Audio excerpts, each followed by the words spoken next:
Welcome back to the Dart course, and in this video we're gonna be doing a continuation to decision making, which we did around 2 videos ago. Right, so in this episode we're gonna be doing sort of an extension module to a lesson 10. So let's go ahead and create a new Dart file, and let's call this 12 underscore decision making and then 2. All right, let's go ahead and create our main method. After you're done with that, let's take a moment and go ahead and see what we did in lesson 11. Right, let me just uncomment that. That's right. Right, and these two. Yep, that's right. So we saw how we had to make if statements, etc. All right, so that's the general layout of making an if statement. Let's go back to 10 and boom, that's how you do it. So first you've got an if statement and then you had a condition. If that's true, this line gets executed, or else this line gets executed. Now just to make it just have some more utility to that, let me bring in the next version of this, which is called the ladder if else statement. It's called a ladder because you can keep nesting. So what do I mean by nesting? You can keep going on. So if you don't understand what I mean, you would shortly. So in this we have our if statement. As we saw here too, we have an if statement with a boolean expression. Alright, so if this is true, then this line gets executed. If that's not true, you have another condition here, but then in the previous one, if this is not true, you just go here, but then here you've got things nesting below. So after condition, you're again checking for a different condition, and then if none of them satisfy, you go at the end.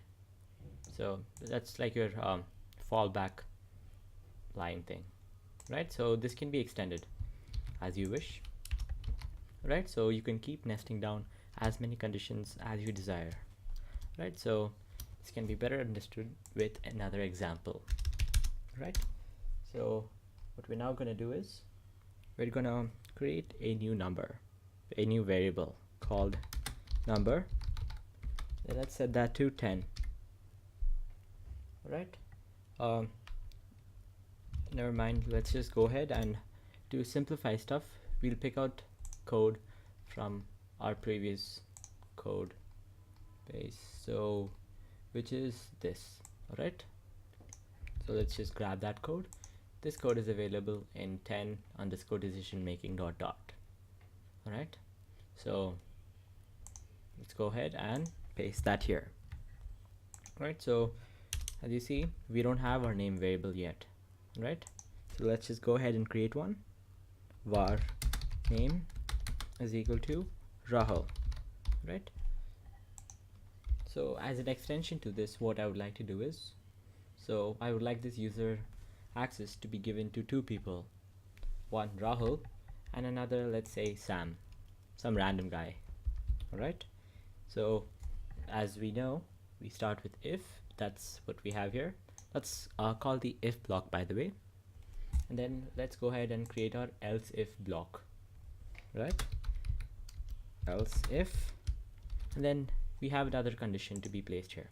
All right, else if name is equal to, let's say Bob. All right, and then let's go ahead and do something like that. Right, after you're done with that, let's go ahead and print the same thing here. Welcome back, user Bob. Right, if his name is Bob, you're going to welcome him too. So now we have our access for both Bob and Rahul. If it's anyone else, it's going to ask them to leave the system, right? So let's go see if that works. All right, to run the code, right click and hit run. If you don't see it, just pull it up. as intended, it welcomes me. Now let's change that with Bob, B-O-B, and let's run that again, and welcome back user Bob. Let's change this to Rob, and here it is. Since it has reached the else block, it asks the user to leave the system, right? So that was it. It was a pretty basic lecture. So all you had to remember in this lecture was the else if block, that you're permitted to have more than one conditions. All right. So before we end this video, I would like to give you a quick challenge. This is not going to be that hard. All right. So let me just go get it for you guys. Yep, there it is. Right. So I want to make an order even program. Okay, and then I want you to check whether the number is odd or even. If it is odd, then print the number is odd, or if it's even, print the number is even. All right, so I know you've done this before, right? So this challenge is for those who have not done it then, and then if you want to like redo it now. All right, but then for this lesson you've got another challenge to do, which is this, right? So don't get confused, guys. If you've already done it, go ahead and not do this and just do this, right? So this is quite an important code as it challenges your logic, some syntax we talked about, and just the coding part of it. So that's why that's one of my favorite challenges, right? So if you've done with it, go ahead and feel free to just do this. All right, so let me explain this challenge. So the aim of the code is to make sure the code prints out whether the number is positive, negative, or 0, right? So this makes use of the classic if-else ladder. All right, so go ahead and pause this now, and after you're done, go ahead and resume it. I'd be waiting for you.